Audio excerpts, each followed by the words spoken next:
Hello. Today I'd like to talk about bullies. In several of the other videos I've made, I've talked about the villager problem, which I would describe as in a village.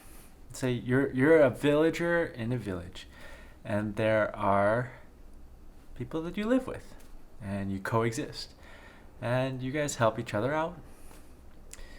Uh, People mind their own business, or um, they help other people if they need help, and then um, come up with a set of rules to coexist peacefully and cooperate. So hopefully, together, the village is stronger than if all of those individual villagers were on their own. That's an ideal.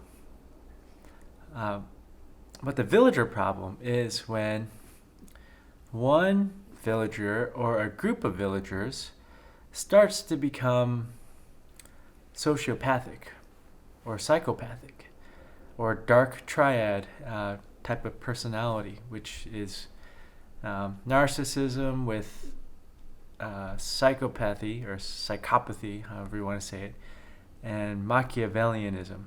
Those are big words, but essentially what's involved with that is if someone has dark triad, what they do is they think of themselves as more important than everyone else around them. And it doesn't have to be just humans. It can be other living creatures like doggies, cats, birds, trees, plants, grass, fish, insects. That's narcissism. Psychopathy or psychopathy, I'm just going to say psychopathy, is when someone does things without regard for the consequences, or without empathy for other beings. So that kind of goes along with narcissism. When you're narcissistic, you don't acknowledge that other people are their own entities. They're just, to that person, they're just extensions of their own being, their own self. And so in that person's mind, they can do whatever the hell they want with other people because they're not real people to them. They're not their own separate beings. They're only there for them, which is really messed up. But that's when a narcissist becomes malignant, and they combine it with psychopathy. And then Machiavellianism is this idea of it's okay to do whatever it takes to get what you want, including lying, killing, stealing, destroying, breaking rules, deceiving, all those things. That's a dark triad person. And when someone becomes a dark triad, so when they become very strong in those three traits, it's impossible, nearly impossible, to come back from that to becoming a person that is agreeable to live with, to coexist with, because that person just starts hurting people around them. And even with psychotherapy or attempts at psychotherapy and other things, someone who has progressed to a very high level of those three traits in the dark triad becomes pretty much a hopeless case. It's really sad that someone can go down a route that seems to have no way back. But the villager problem is, what if you live in a village with someone or a group of people that have chosen to go down that path, the dark triad path, the path of destruction and sowing discord and sowing hate among other people and making people get confused with lies. And so they start suspecting and being suspicious of their innocent neighbor. But because that one villager is spreading all these lies, And those lies can be very effective sometimes. Sometimes it can confuse half of the village. Sometimes half the village thinks that the person or group of people with the dark triad are actually trying to help them, trying to help everybody.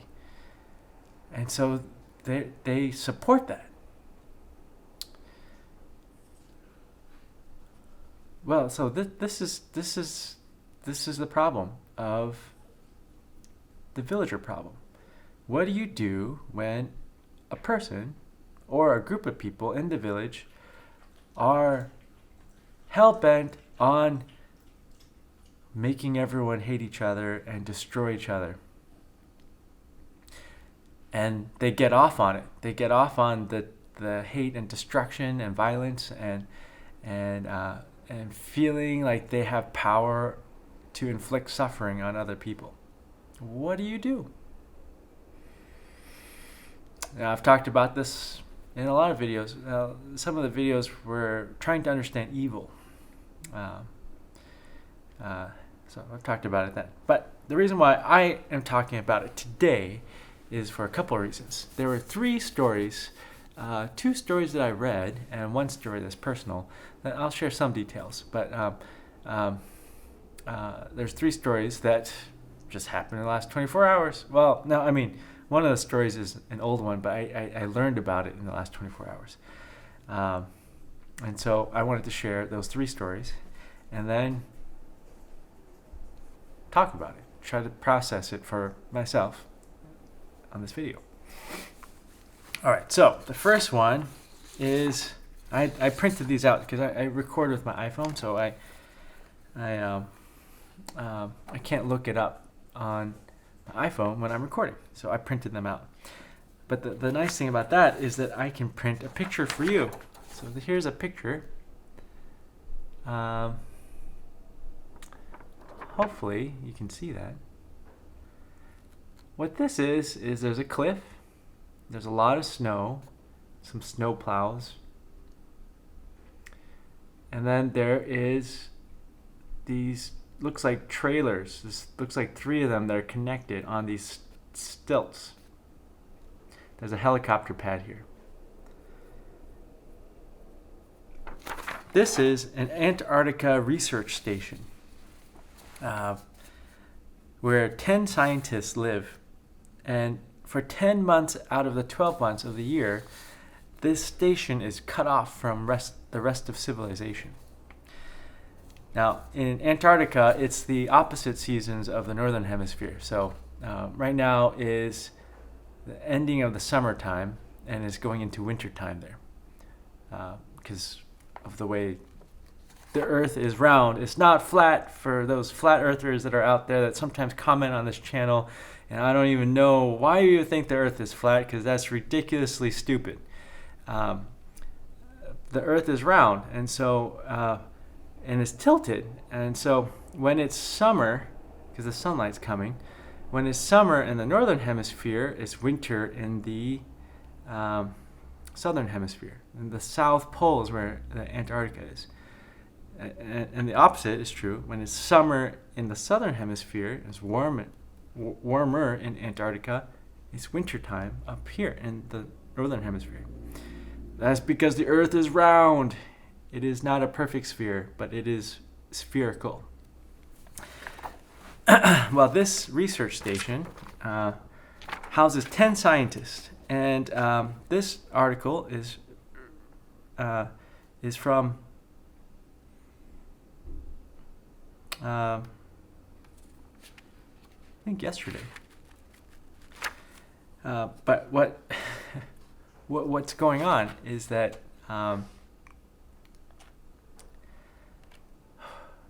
so there's 10 scientists, and they live there, cut off for 10 months out of the year, nearly the entire year, because it's so isolated. The problem is, one of the 10 scientists sexually assaulted another scientist and physically assaulted a different person. So one person out of the 10, so we're going to just say that person is this thumb here.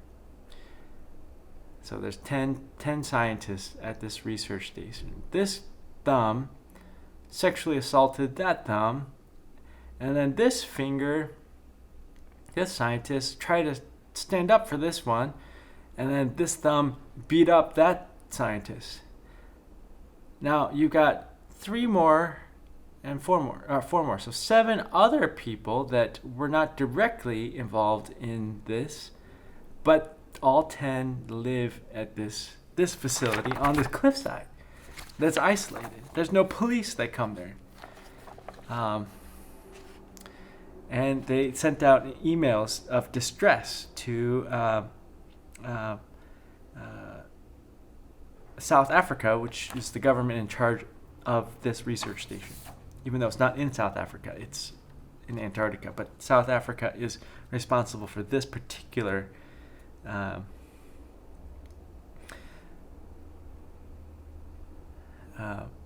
station.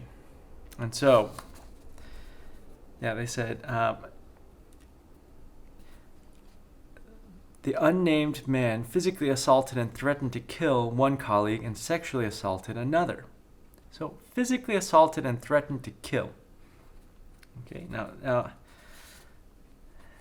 email says that person's behavior has become increasingly egregious, and I am experiencing significant difficulty in feeling secure in his presence. So it's a man. It is imperative that immediate action is taken to ensure my safety and the safety of all employees. Regrettably, his behavior has escalated to a point that is deeply disturbing. Specifically, he physically assaulted, name is blocked out, which is a grave violation of personal safety and workplace norms. Furthermore, he threatened to kill that person, creating an environment of fear and intimidation.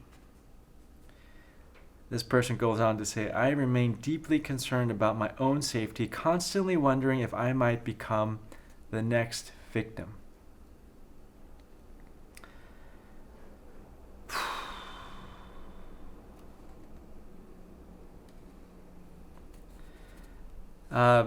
Then the source from the government, South African government, said, there's nothing they can do now, as there are no planes or ships going to or leaving Antarctica. They had all the time to remedy the situation, but they simply buried their heads in the sand, hoping that it will go away. They were informed about the problem as early as December. This is March now. This is currently happening. This is an incident in progress right now. This is 2025 when I'm recording this video. March of 2025. So 4 months ago, they already raised these concerns, and this person has not been apprehended and removed from the research facility.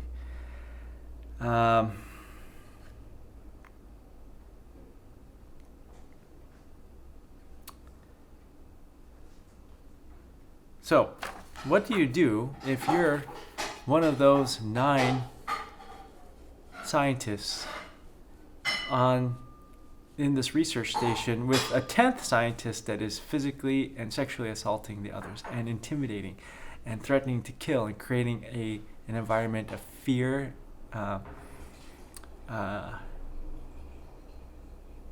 violence? And there's no one to come, there's no police to come and sort out the situation. That's a hard one. And it's 10 months before any help comes. Anyone from the outside world can come and help. And you probably don't have guns. Well, maybe they have guns because I don't know if there are polar bears in in the Antarctic. I don't know if polar bears are just in the North Pole. But I know that polar bears are like really aggressive, and you need to like have a shotgun with slugs or some heavy rifle to defend against polar bear attacks if you're on an expedition. Now, that's what I heard. I don't know if that's true, because people have a lot of fear of bears, and bears can kill people, but people kill people more than bears kill people. But I wonder if they have some kind of guns for wildlife safety purposes. I don't even know if there are polar bears in Antarctica, so that'll be interesting to see if someone in the comment. Oh, I'll probably just research it after this video. So, do you subdue that 10th person, the aggressor? How do you subdue them? Well, there's 9 people and 1 aggressor, so that person is outnumbered 9-1. But the problem with this situation is that one person is ready to use violence and intimidation and is already using it, whereas most people don't live their life threatening violence and threatening to kill people and harming people and abusing them. And most people don't. So what do you do when you're the nine people that you haven't lived your life beating up people and making them feel fearful and afraid and hurting them and getting off on like them suffering? If you're those 9 people and you've lived like a pretty normal life where you don't do awful things like that, how do you subdue a very violent person? Well, there are 9 people and there's 1 aggressor. So, I was just trying to think, what would I do? Well, if I was in that situation, I would probably talk with the other 9 people and come to a consensus about how dangerous this person is. Are they really that dangerous? I mean, they sexually assaulted someone and threatened to kill another person, and they're creating this environment of fear and intimidation. And any one of us of the rest of the 7 could be the next victim, because there's already 2 out of the 9 are victims. I think that what I would do is I would talk with the other people, and I would say, this person is clearly a danger to everybody, probably including themselves. And the 9 of us would somehow subdue that person and confine them to their quarters somehow, and then feed them food, but keep them locked up somehow. I mean, these are smart people. They're scientists. I know they're in kind of like these trailers, but I'm sure that they're smart and they can figure out a way to create almost like a makeshift prison, jail cell, where the person can get food and poop and pee, but be locked up.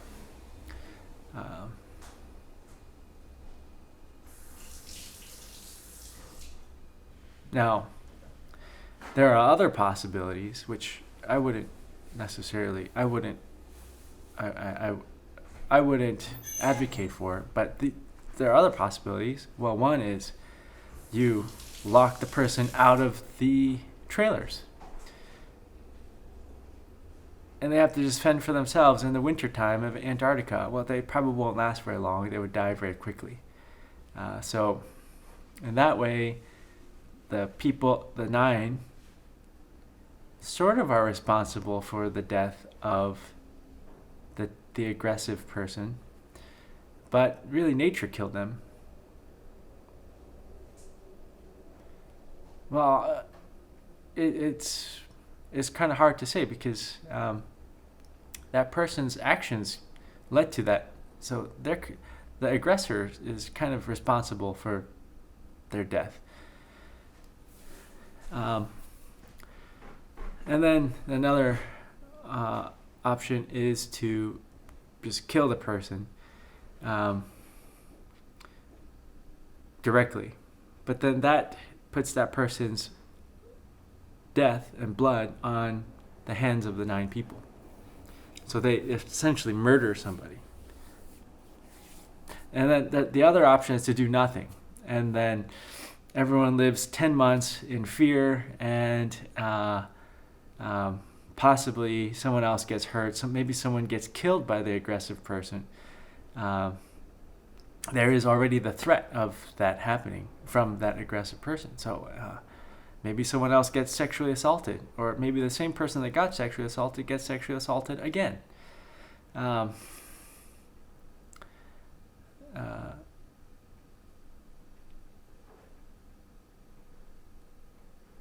It might seem hard to imagine that 9 people would let one person continue to wreak havoc like this, but this happens all the time. When one person is ready to use violence and intimidation and fear to make other people do what they want, there's many situations where people just go along with it because they would rather not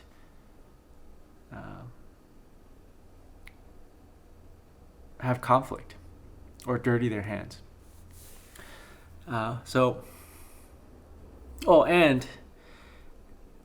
we don't know the situation, but these kinds of situations can be confusing because that aggressive person usually has layers and layers of lies about what happened. And so here's the aggressive person, here's the one that he sexually assaulted and physically assaulted, and then say there's 3 people that were not directly assaulted, but they witnessed what happened. And so they know exactly how bad this aggressive person is. But let's just say these 4 people weren't witnesses to what happened, and they were friends with this aggressive person in the beginning, and they heard all these lies told by the aggressive person about all the other 5. And then this person can split the remaining group of 4 people and 2 victims and 3 supporters, and can split them apart. And then these 4 think, whoa, the other people are overreacting. This person probably didn't sexually assault that person. Maybe that person's making it up. And then this person said that he was threatening to kill this one and physically hurt him, but this one was very aggressive to that guy, and so it was all in self-defense. Or maybe this guy was joking. Maybe it's a joke. Maybe you should just take a chill pill and not take things so seriously. Maybe that's what these 4 think about these 5. And then all of a sudden, now you have 5 versus 5 in this isolated research station in Antarctica. That's how I think it can get very confusing. All these lies. Well, that's one story. Now, here's a second story that I found really, really interesting that I read about this morning. There's a man named Kenneth McElroy. Here's his picture. He doesn't look like a good person. It looks like a jerk. But this guy lived in Skidmore, Missouri.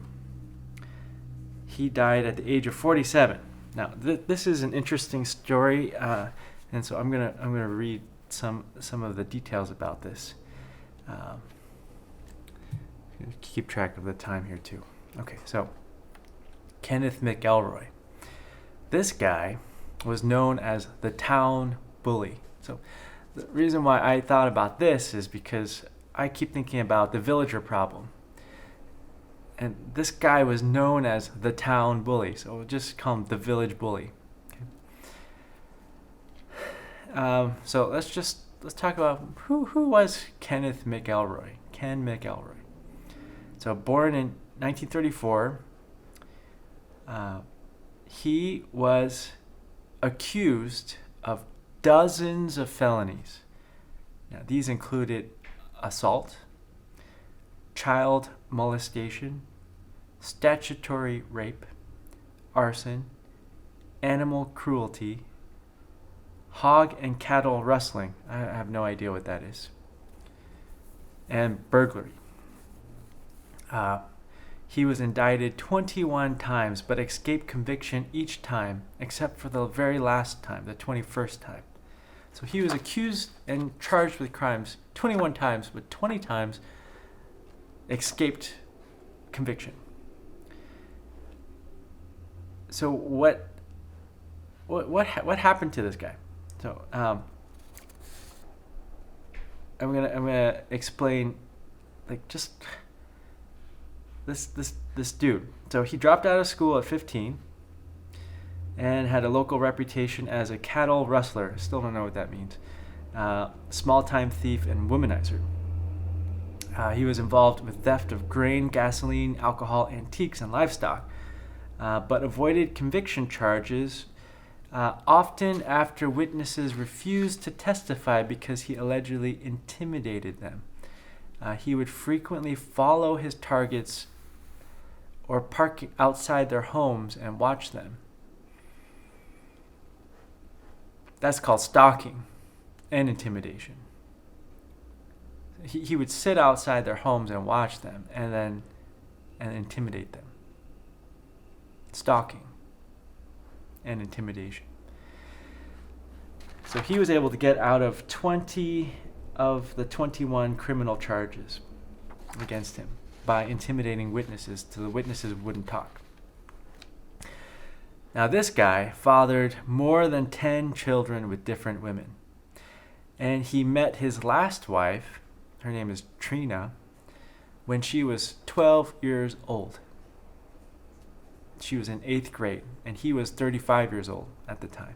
He raped this 12-year-old girl multiple times, and the parents of Trina initially opposed the relationship, but Ken McElroy threatened them into agreement by burning down their house and shooting their family dog. This guy is a real piece of trash. Just an awful human being. So Trina became pregnant at the age of 14 and dropped out of school and went to live with McElroy and McElroy's second wife named Alice. McElroy divorced his second wife and married Trina, the 14-year-old. But then, after Trina gave birth to the child, at the age of 14 or 15, they escaped. Alice and Trina escaped. But McElroy tracked them down and brought them back. And when Trina's parents were away, so they escaped back to Trina's parents. But then McElroy tracked them down and then confiscated them, kidnapped them, and then burned down the new house that was the same people that he burnt down the other house from, and shot their new dog. So to these people, he burned down their house twice and shot their dog, and then they got a new dog and he shot the new dog. This really piece of crap person. Well, there are probably many, many stories about what this guy did that are not covered in this article. But what's interesting about this story, so that the part about him being such an awful piece of trash person is not what's interesting to me. What's interesting to me is what the townspeople did to deal with this problem. So it all came to a head in June and July of 1976. So let's see here.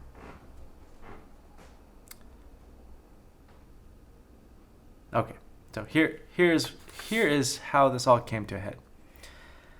One of McElroy's children got into an argument with a store clerk at a grocery store owned by a 70-year-old named Bo Bowenkamp and his wife. It was a mom and pop grocery store.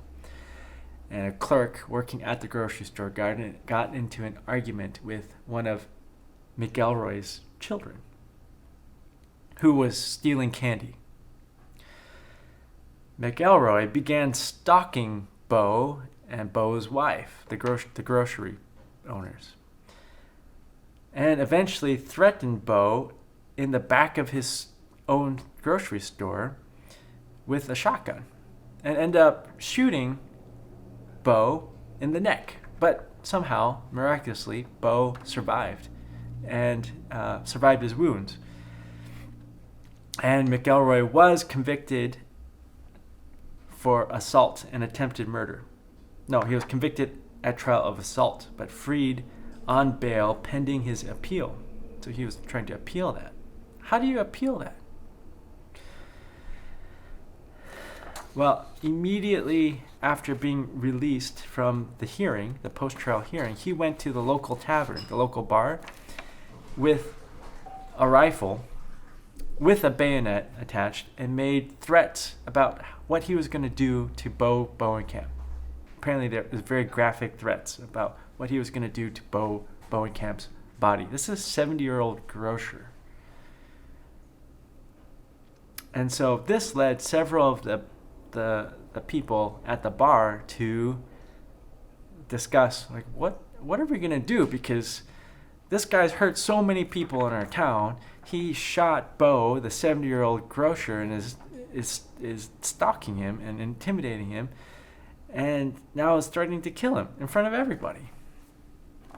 And he's been charged with crimes like 21 times, and finally this last one stuck because he literally shot the guy in his own grocery. Well, this is what happened. The sheriff of the town arrived at the town hall, it was a Legion Hall, where the townspeople had gathered to discuss what to do about the town bully. So this is a villager problem. This is literally the villager problem. And this happened. So we're talking July of 1981. So this is many years ago, but this is life. This is human, being human. So the townspeople met, the sheriff was there, and during that meeting, McElroy went back to the bar where he made threats to kill Bo. And the people at the meeting heard that McElroy was drinking at the bar nearby. And the sheriff said, do not get into a direct confrontation with McElroy, but instead seriously consider forming a neighborhood watch program. But then the sheriff drove out of town. The sheriff left town. And then the people at the town hall, the Legion Hall, they gathered together. There's about 40 of them. And they drove over to the bar where McElroy was drinking. He finished his drinks and he purchased a 6-pack of beer and left the bar and entered his pickup truck. While sitting in his pickup truck with his wife that he married when she was underage and made her pregnant when she was 14. So she's sitting in the passenger side of the truck. He's sitting in the driver's side. He's sitting there in the parking lot of the bar, and he got shot by 2 different kinds of rifles. Let's see. No. He was shot at several times, but only hit twice. Once by a centerfire bullet, so that could be a 9mm or 45mm in a pistol, or a centerfire could be also a rifle round, like a hunting rifle, or not a shotgun. He was shot by either a pistol or a rifle, and also by a .22 rimfire bullet. So 22 is like a really tiny bullet. It can be in a pistol or a rifle. But he was shot, and there were 46 witnesses to the shooting, including his wife, who was in the truck. Nobody called for an ambulance. every witness that was there was either unable to name the assailant or claimed not to have seen who fired the fatal shots, including the unnamed man who helped Trina out of the truck while she was screaming, covered in blood. The district attorney declined to press charges, and an extensive federal investigation did not lead to any charges either. A Missouri-based journalist, so this happened in Missouri, a Missouri-based journalist described the attitude of some townspeople as, quote, "He needed killing," end quote. Well, that's an interesting story. That is a real-life example of a very extreme way to deal with a town bully or a villager problem. Now, in my own life, I've dealt with bullies a couple of times. In school, well, I grew up in Oklahoma, and there aren't that many Asian people there, and so there was a kid on the school bus that would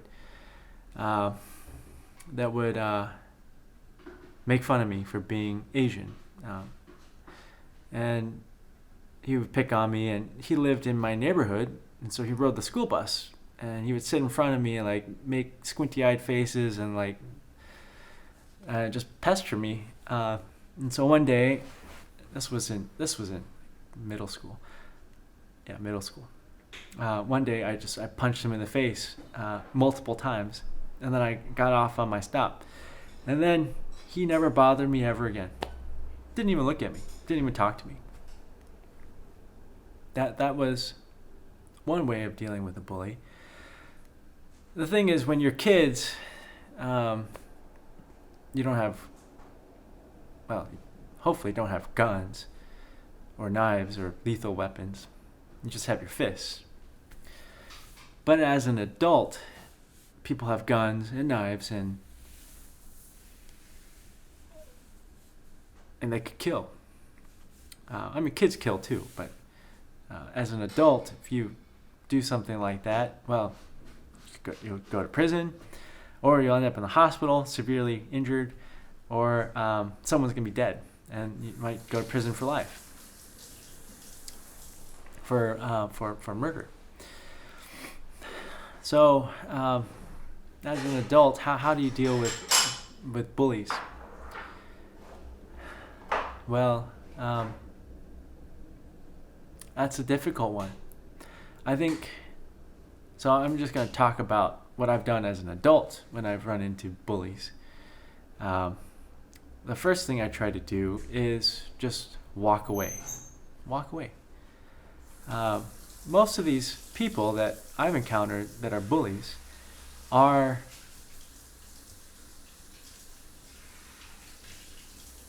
very miserable people.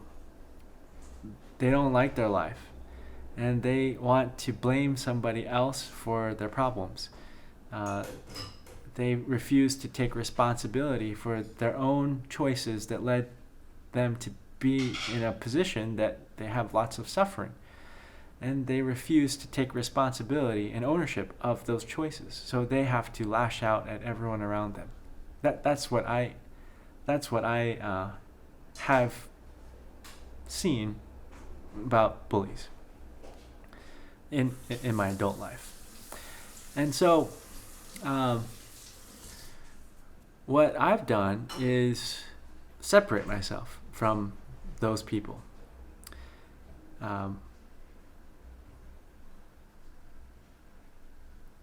Well, I'm going to talk about how I got involved with those people in the first place, because that's important. But number one is to try to separate yourself from them. Don't engage, because those people, they don't think logically. They're already lying to themselves about their own situation and trying to blame someone else for their misfortune. It's really their choices. Misfortune kind of doesn't cover, is part of a lie.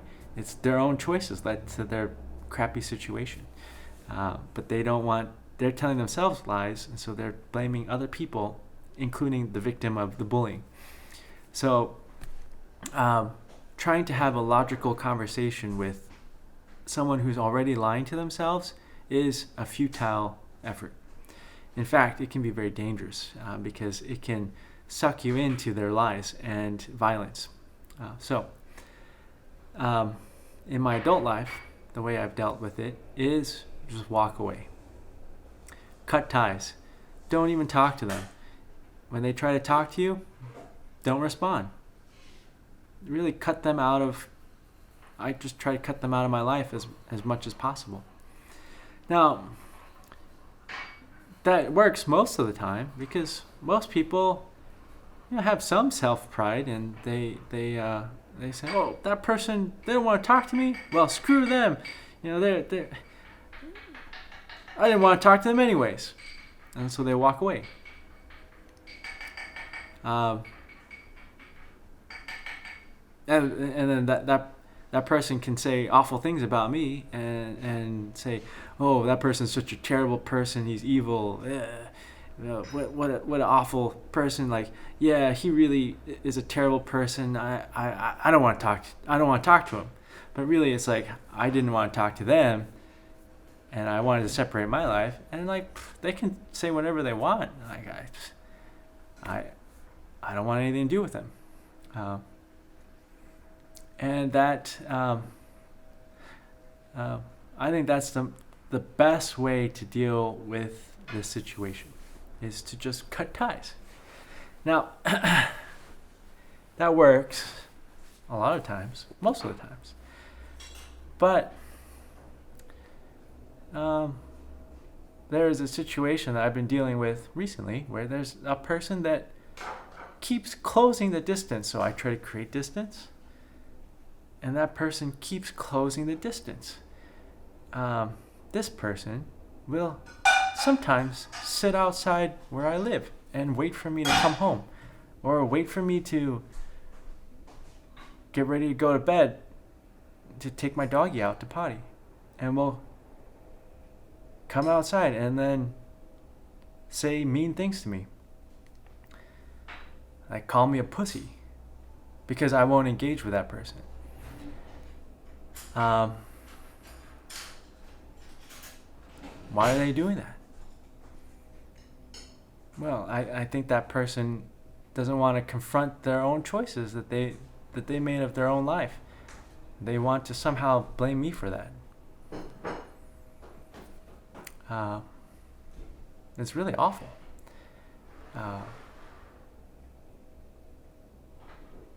But if I try to engage, it's just going to be a whole hall of mirrors of lies. So I don't engage.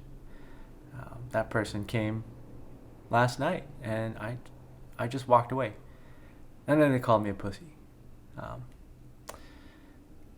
And yeah, I thought about, well, do I get the police involved? Actually, I did the first time. And they said, well, you can file an anti-harassment order. And that can help police arrest that person if they keep bothering you. And I thought, okay, well, that's an option. And that's something that I may have to do. But I think the best plan is just to not engage. And so that person wants something from me, wants me to say something, but I have nothing to say to them. And so I just walk away. That's what I did the first time, and that's what I did the second time. And the first time was really upsetting because I felt very threatened. The person is very angry. The second time, they were yelling the first time. They were yelling and screaming. The second time, like as soon as I saw that person outside my own place, they don't live here. They were waiting outside my place. The second time, I just walked away. Like I didn't even give him a chance to get angry. So I just walked away. But he did call me a pussy walking away.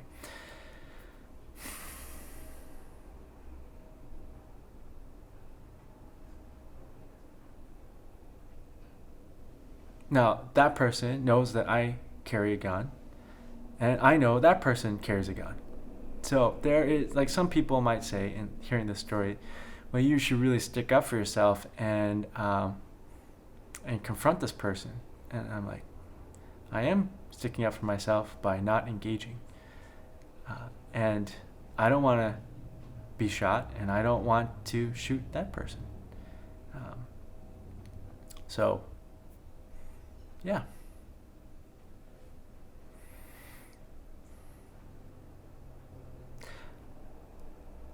But it's not only that situation. Well, so that situation is interesting because how did I get involved with that person in the first place?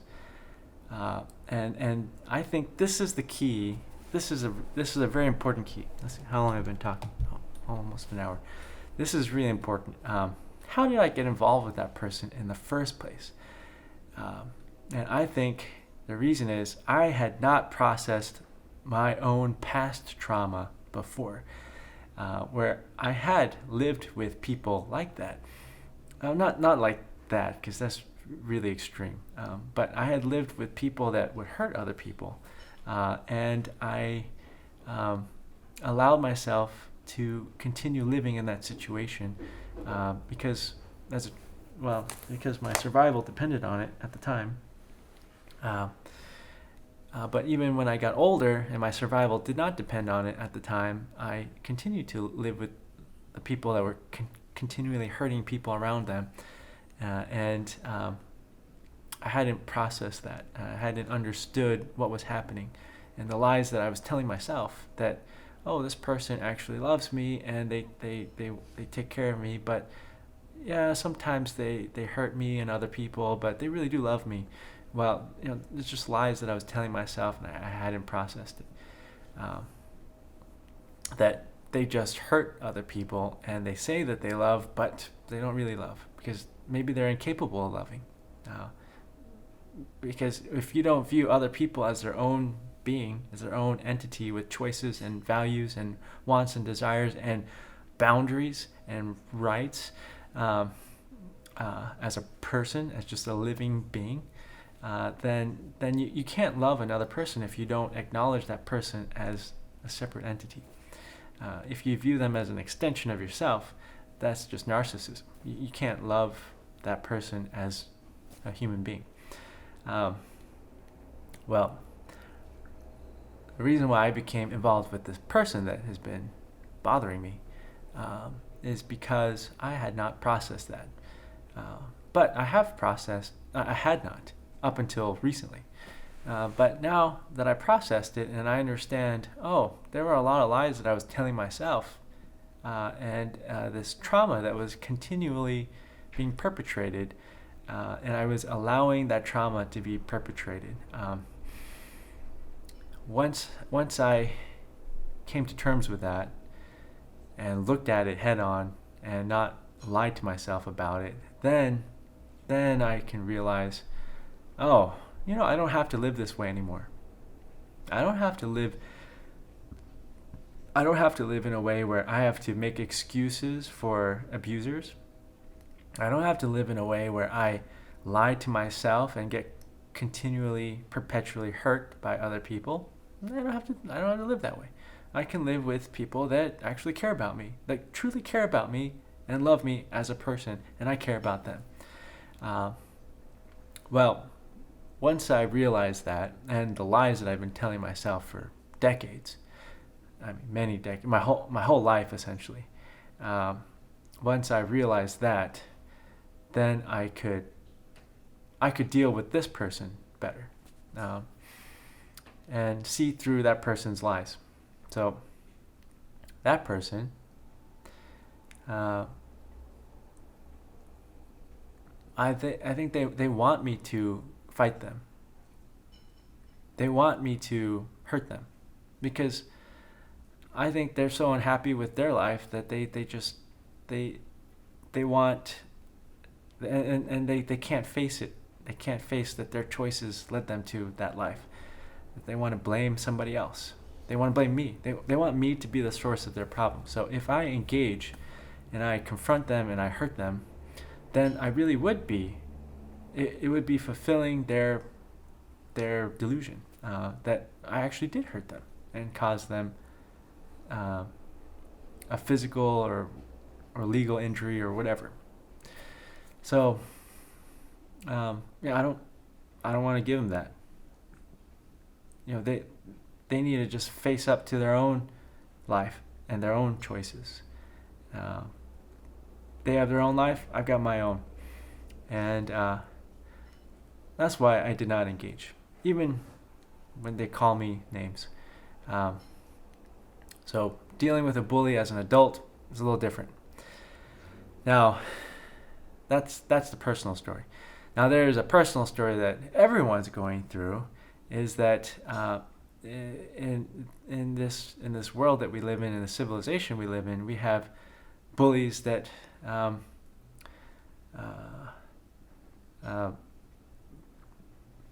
that benefit from the severe wealth inequality, and they make other people live in horrible conditions and give to them.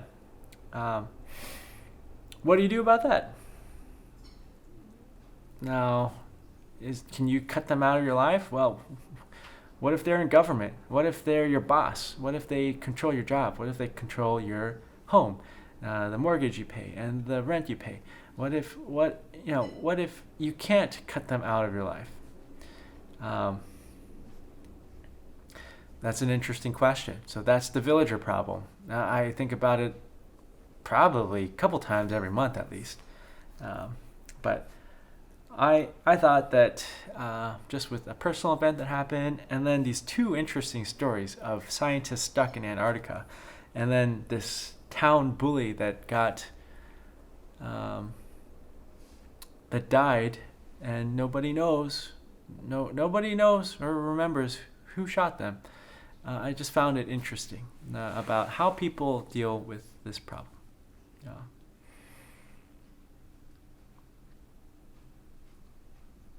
I'd be interested to hear what some of you think about this villager problem. How do you deal with the town bully? There's many different ways. Yeah. Well, I hope you have a good day. Hope you have a good evening, if it's evening where you are. And thanks for listening to this story. And I'm grateful I got to tell this story. It means a lot to me. Yeah. Oh, before I end this video, I must describe the differences between the first time this person in my life did this and the second time, which was last night.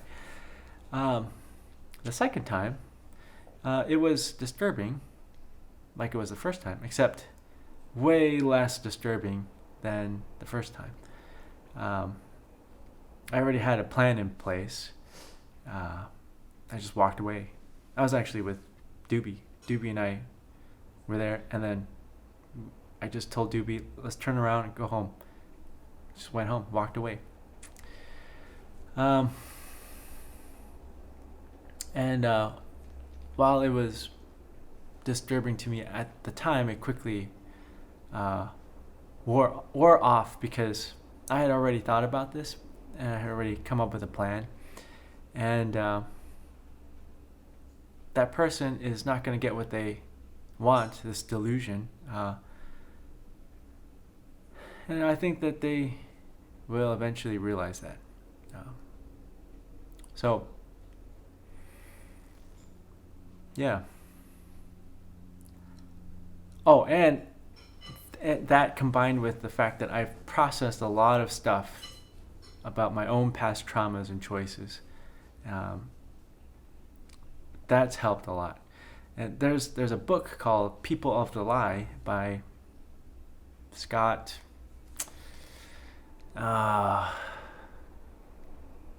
I can't remember his last name. This is a psychiatrist, a medical doctor who wrote some books about I think like 3 books called People of the Lie, and he talks about people doing evil things.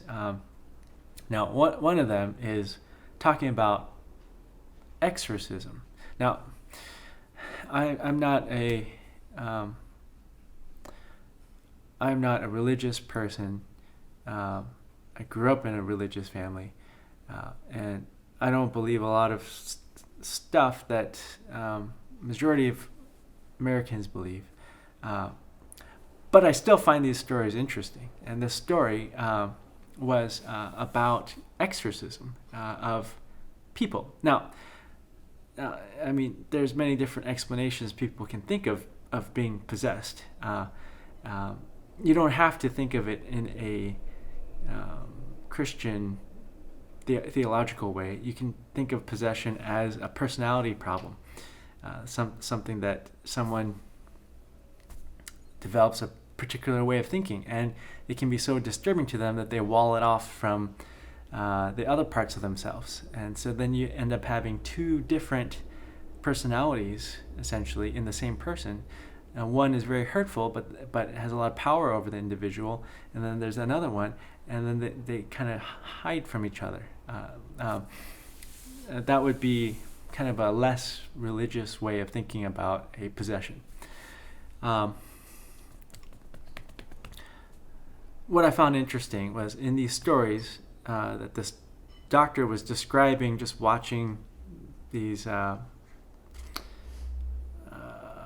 people exorcising other people, was that it can be very difficult to know if the exorcism actually occurred or not, because that entity, that personality or demon, whatever you want to call it, would come back.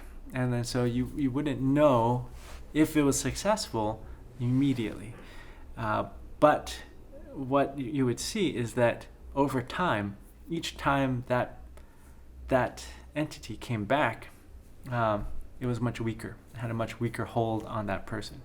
Now, I know there's a lot of different ways to interpret that, and some people interpret it in a Christian religious way, but I think that there really are ways that people kind of split their personalities, not in a religious way, not being possessed by some demon or something, but I think thinking of an exorcism in more like non-religious way, I find it interesting that in myself, I had to essentially exercise that part of me that would allow people to abuse me, and would tell myself lies that they actually love me and I need to take care of them. I need to help them. I need to give them parts of my life force to them because they need it. I had to exercise that part of me, not in a religious way. I had to look at it and see it head on and understand what I was doing to myself in relation to these abusers. And that really was an exorcism. And it's what I found was that the second time that this person did this, I was way less affected by it, and I feel confident in life, moving forward. And that while if this event in my life happened again, its power over me was way less strong than before. And I think the next time this happens, because it probably will happen again, maybe not, but the next time it happens, it'll be even less powerful over me. And so I feel like I successfully exercised that part of me from myself. So that is an important thing that I'm glad I remembered to say. That it's not just an external aggressor. It is an internal state that allows that aggressor to exist. So if you're concerned about the state of the world or this country, if you're an American or whatever country you're in and you're concerned about an external aggressor, yes, that is a problem, but also there is an internal work that needs to be done to exorcise that part of ourselves that allows that external aggressor to exist. So that's a really, really important part. I'm glad I remembered to say that. Well, I hope you have a good day or evening. That's the end of this talk. Yeah. Bye.